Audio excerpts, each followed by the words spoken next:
Okay, welcome to chapter 3.3 in Finney, Demana, Waits Calculus. Rules for differentiation. Guys, I'm going to talk about 4 different rules for differentiation in this first video. I'm going to give you a couple examples, and then in the second video, I'm going to prove one of them. I'm going to prove the interesting one. But the first rule for differentiation is the derivative of a constant function. Derivative of a constant function.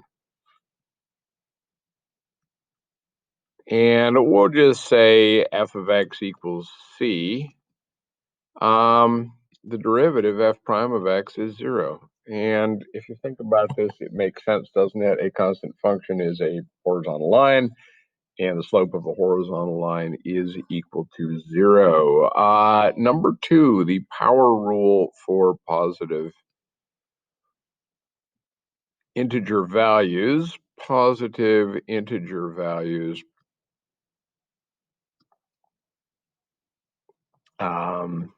or positive integer powers, I guess would be a better way to say it, of x. So we're looking at f of x equals x to the n, and the rule is that the derivative f prime of x equals n times x to the n minus 1. And I'm going to go ahead and prove this one in the next video because it's interesting, and there's a reason that they only talk about positive integer powers at this point. We'll talk about other powers later. Spoiler alert, the rule applies for almost all powers. Constant multiple rule.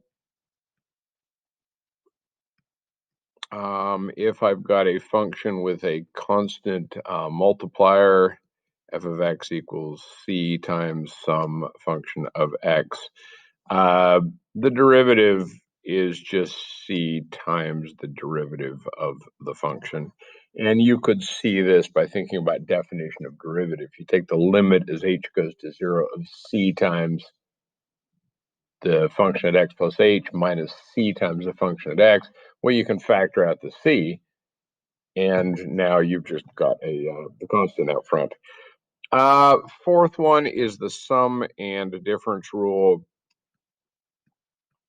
And the sum and difference rule just says that if I take the derivative of some function that is u plus or minus v, that's the derivative of the first function plus or minus, depending on what you started with, the derivative of the second function. So those are the 4 initial rules. There will be more to come. Let me do a couple quick examples. Example 1, I've got a function p of t equals t cubed plus 6t squared minus 5/3 t plus 16. So the derivative of p is, well, the power rule says this part's 3t squared.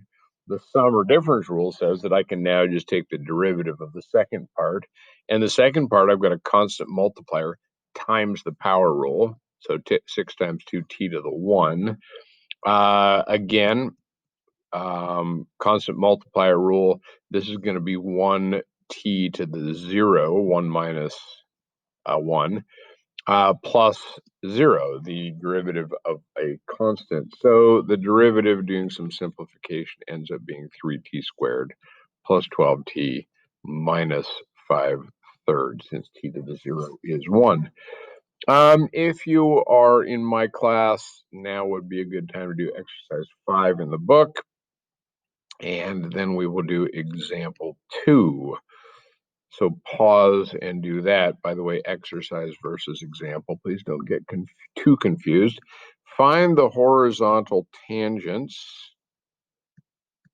of y equal x to the 4th minus 2x squared plus 2. Well, of course, horizontal tangents means that slope equals 0, which means that the derivative must be equal to 0. So we're going to take the derivative.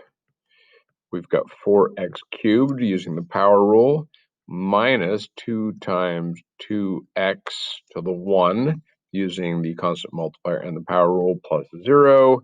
So I've got the derivative equals 4x cubed minus 4x, and I want to set that equal to 0 in order to find those horizontal tangents. Factoring out a 4x, I get x squared minus 1 equals 0. And factoring that, I get x plus 1, x minus 1, since that's a difference of squares, equals 0. So I get x equals 0, -1, and 1. There will be horizontal tangents at those 3 points on the graph. And then you should go back and find the y values, find out where those tangents touch.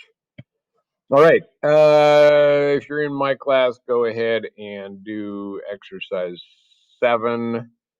You can pause the video to do that. And finally, example 3, what if I've got a graphing one that's too complicated to find? So y equals 0.2 x to the 4th minus 0.7 x cubed minus 2x squared plus 5x plus 4.